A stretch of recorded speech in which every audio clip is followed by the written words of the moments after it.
اولیاء کی باتوں کے ایک ظاہری معنی اور مفہوم ہے اور دوسرے ایک باطنی معنی و مفہوم ہے. اسی لیے ان کی کتابوں کو سمجھنا سب کے بس کا کام نہیں ہے اور نہ ہی سب کے سمجھ میں بات آتی ہے. بسم اللہ الرحمن الرحیم.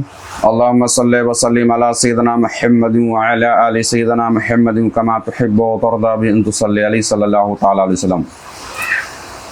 اس کے پہلے جو ہم نے بیان کیا آپ کی بارگاہ میں کہ بزرگوں کو کتاب پڑھنے کے آداب و شرائط، تو ایک میں ہی پوری بات ہم نہیں کر سکے، اس لیے انشاءاللہ تعالی ایک دوسرا حصہ اس کا ہم ریکارڈ کر رہے ہیں. بہت سارے لوگ اولیاء ورثہ کاملین کی لکھی ہوئی کتابوں کا مطالعہ کرنا چاہتے ہیں، جیسے بندہ نواز گیسودراز رضی اللہ تعالیٰ عنہ، خواجہ معین الدین چشتی رضی اللہ تعالیٰ عنہ، نظام الدین اولیاء محبوب الہی رضی اللہ تعالیٰ عنہ. چونکہ یہ اولیاء کاملین میں سے ہے، ان کی باتیں سمجھ لینا اتنا آسان نہیں ہے نا. تو کچھ اس کے آداب ہیں جو اس کے پہلے پارٹ میں ہم نے بتایا، پہلے والے حصے میں، کہ ان کی کتاب پڑھنے کے آداب کیا ہیں اور اس کے کیا شرائط ہیں، کن نیتوں سے کے ساتھ ان کی کتابوں کا ہمیں مطالعہ کرنا چاہیے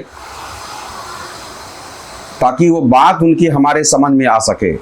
تو اب ایک بات یاد رکھیں کہ یہ اولیاء اللہ تبارک و تعالیٰ کے بارگاہ کے مقربین میں سے شامل ہیں، محبوب ہیں اللہ کے، اس کے محبوبین میں سے ہیں یہ. تو ان کی باتیں وہ چونکہ جو بندہ اللہ کے جتنے قریب ہوتا ہے تو اس کے باتوں کے اندر اسرار اور رموز بھی اتنے گاڑھے گہرے ہوتے ہیں، ہے نا.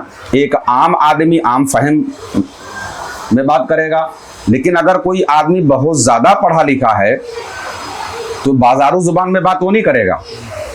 بات سمجھے کہ نہیں سمجھے؟ تو اس کے علم کی کا اندازہ اس کی باتوں سے آپ کر سکتے ہیں کہ بھئی کتنا علم والا آدمی ہے. تو ویسے ہی اولیاء کرام جو جس درجے کو پہنچے ہوئے ہیں، تو جب وہ اپنی قلم چلائیں گے یا وہ سامنے والے کو کچھ سمجھانا چاہیں گے تو اتنی ہی باریکی سے ان باتوں کو لکھیں گے. اب چونکہ اس منزل کو ہم پہنچے ہوئے ہوتے نہیں ہیں، اس لیے ان کی باتیں بڑی آسانی سے ہمارے سمجھ میں نہیں آتی ہیں. تو اسی لیے اولیاء کی باتوں کو سمجھنے کے جو آداب و شرائط رکھے ہیں اس پر عمل کرے تو انشاءاللہ تبارک و تعالی ضرور ان کی باتیں آپ کے سمجھ میں آئیں گی. اب اس میں جو 4 شرائط بتائے گئے، 2 شرائط تو ہم نے بیان کر دیا. اب شرط نمبر 3، یعنی 4 آداب و شرائط اس کے ہیں کہ اولیاء کی کتاب کے مطالعہ کرنے کے 4 آداب و شرائط، تو 2 تو ہم نے بیان کر دیا.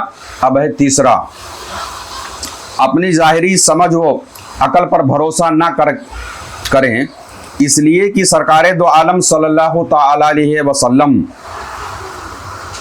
کے ہر بات اور پیارے آقا علیہ الصلوۃ والسلام کی اتباع میں چلنے والے اولیاء اللہ کی باتوں میں، ان کے ہر بات میں، ہر کلمے میں ایک ظاہری معنی و مفہوم ہے اور ان کی ہر بات کے ایک باطنی معنی اور مفہوم ہے نا. اولیاء کی باتوں کے ایک ظاہری معنی اور مفہوم ہے اور دوسرے ایک باطنی معنی و مفہوم ہے. اسی لیے ان کی کتابوں کو سمجھنا سب کے بس کا کام نہیں ہے اور نہ ہی سب کے سمجھ میں بات آتی ہے. بات سمجھ میں آئی؟ اور ایک باطنی معنی مفہوم بھی اس کے اندر موجود ہے، ایک ظاہری معنی اور مفہوم ہے اور ایک باطنی معنی و مفہوم ہے. اس لیے تصوف اور معرفت کی باتیں جو ایک دریا ہیں جس میں غوطہ لگانے والا موتی اور مرجان نکالا کرتے ہیں، اور یہ اسی وقت ممکن ہے جب ان کے ایک نہ سمجھ میں آنے والی باتوں پر اپنے عقل کے گھوڑے نہ دوڑائے جائیں. یعنی یہ باتیں، اولیاء کی باتیں جو ہیں، یہ دریا میں موتی نکالنے جیسی ہیں، لیکن آدمی اگر کوئی بات اگر اس کو سمجھ میں نہیں آتی ہے تو پھر اس پہ عقل اپنی نہ دوڑائے، نہیں تو وہاں ہی پھنس جائے گا. یہ جو باتیں سمجھ میں آ رہی ہیں وہ سمجھے، اور اگر کوئی بات سمجھ میں نہیں آ رہی ہے تو مصنف کی غلطی نہ اس میں نکالے. یہ خیال کرے کہ میری عقل میں کیا نام ہے، میرے عقل کا جو پیمانہ ہے وہ 1.5 لیٹر کا ہے اور یہ ایک ڈرم ہے، ایک ٹینکر بھرا ہوا ہے، اسی لیے میری عقل میں یہ بات سما نہیں رہی ہے. تو ہم کرتے کیا کہ ہماری چھوٹی کھوپڑی छोटी बात तो हमारे समझ में आ जाए, लेकिन जो बड़ी बातें हैं वो हम समझ नहीं पाते, है ना। इस मौजू पर अगर कहा जाए तो इब्नुल अरबी की एक किताब ऐसी गुजरी है कि उस दौर के तमाम उलमाए ज़ाहिर ने इत्तेफाका ने फैसला किया किताब जला दिया जाए। बात समझ आई? एक किताब पर तमाम उस शहर के उलमा ने जमा होकर के ये राय दिया कि इस किताब को नजर आतिश किया जाए। अल्लाह की मर्जी, उसी दौरान एक और बहुत बड़े आलिम का नुज़ूल उस शहर में हुआ, जो इन सबसे भी बहुत ज़्यादा बड़े थे। अल्लाह ने बहुत इल्म ज़ाहिर उनको दिया था। जब उनके सामने हजरत की किताब पेश की गई तो आपने कहा पहले मुझे इसको पढ़ने दो, मुताला करने दो। जब आपने मुताला कर लिया तो आपने फरमाया कि इसमें ऐसी कोई चीज़ नहीं है कि जिससे ये किताब जला दी जाए, बल्कि आप लोगों के पास इसको समझने की अकल नहीं है। और आज तक वो किताब अल्हम्दुलिल्लाह मौजूद है। समझ में आया? तो ऐसी अपने अकल के घोड़े ना दौड़ाएं जो बातें हमारे समझ में नहीं आ रही है। चूँकि अल्लाह तबारक व तआला के हबीब सल्लल्लाहु तआला अलैहि वसल्लम की इत्तिबा में इनकी ज़िंदगी गुजर रही है। यकीनन शरीयत के खिलाफ कोई काम नहीं होगा, बज़ाहिर हमारे समझ में नहीं आ रहा है। बात यह है कि हम नहीं उसको समझ पा रहे हैं, वरना ये कुरान और हदीस के खिलाफ कोई काम कैसे कर सकते हैं? जिनकी ज़िंदगी का मकसद ही नबी की इत्तिबा हो, जो ज़िंदगी के किसी लम्हे भी किसी सुन्नत को इन्होंने तर्क ना किया हो, वो कैसे का नाम है कौले रसूल के खिलाफ हो सकता है? अब ये बात और है कि हमारी नज़र उतनी दूर की नहीं जितनी नज़र इनकी है, और अपने कल्ब व विजदान से इसमें जितना गौरव फिक्र करे उतना ही रहबरी पाएगा। पाकीज़ा फ़हम व बसीरत की ज़रूरत है, यानी इनकी किताबों पढ़ने के लिए पाकीज़ा फ़हम रखें, पाकीज़गी इख्तियार करें, ताकि आहिस्ता आहिस्ता दर्जा बदर्जा आप कमाल को पहुंच जाएं और इनकी बातें आपके दिमाग के अंदर उतर जाएं और आपके दिमाग में उतर कर आपके लिए तरीक़त और मारिफत की रहबरी का सबब बन सके। हर इल्म में एक फ़हम की राह है, हर इल्म में एक फ़हम है, यहाँ तक कि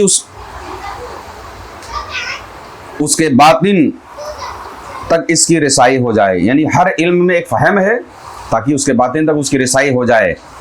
इसी तरह इल्म तसव्वुफ़ में भी ये बातें हैं। शर्त और आदाब नंबर 4, राह हक की तलब में दुश्वारियाँ हैं, है ना। अब चूँकि 2 आदाब अगर आप पहले सुन चुके होंगे तो आपको ये बात आएगी कि ये हमको किताब मुताला करने की नीयत क्या करना चाहिए। तो चूँकि किसी भी वली अल्लाह की किताब पढ़ने का मकसद ही सिर्फ आपका हो कि अल्लाह तबारक व तआला तक आपको पहुँचना है, मारिफत इलाही आपका मकसद हो। दुश्वारियाँ हैं, इन दुश्वारियों को बर्दाश्त करने की क़ुव्वत रखनी चाहिए और मकसूद को पाने के लिए तवील मुद्दत तक साबिर रहें और हर फ़हम के मुआफ़िक एक इल्म पेश करें ताकि धीमे धीमे मकसूद तक पहुंच जाएं।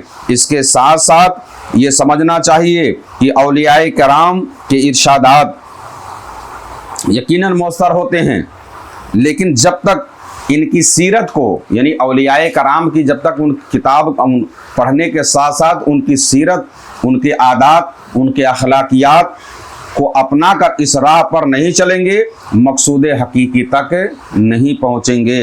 यानी सिर्फ किताब पढ़ने से सब कुछ हासिल नहीं हो जाता होगा, जब तक कि इन बुजुर्ग के जिनकी किताबें आप पढ़ रहे हैं या वो उस किताब के अंदर जो समझाना चाह रहे हैं, जो आपको बताना चाह रहे हैं, जिस राह पे लाना चाह रहे हैं, खाली किताब पढ़ लिए, हिफ्ज़ दिमाग में कर लिया, आपने याद कर लिया, ठीक है, और उस पर अमल आपने नहीं किया, तो सिर्फ किताब पढ़ने से कुछ हासिल नहीं होने वाला है।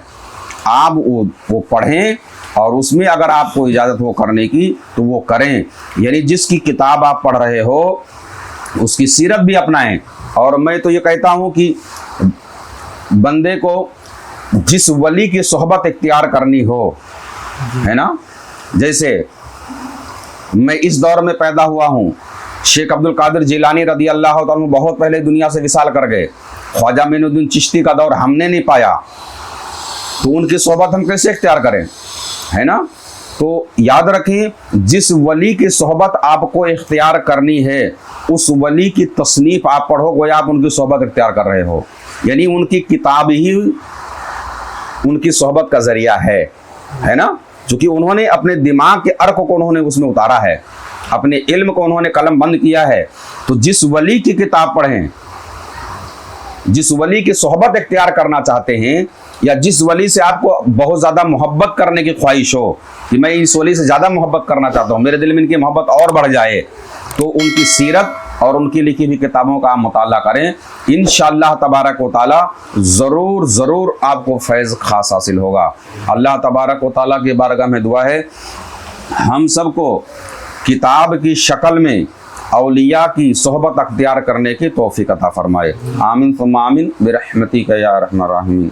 अगर आप भी कुछ रूहानी खिदमत करना चाहते हैं तो इस चैनल को सब्सक्राइब करें और इसका लिंक भी शेयर करें।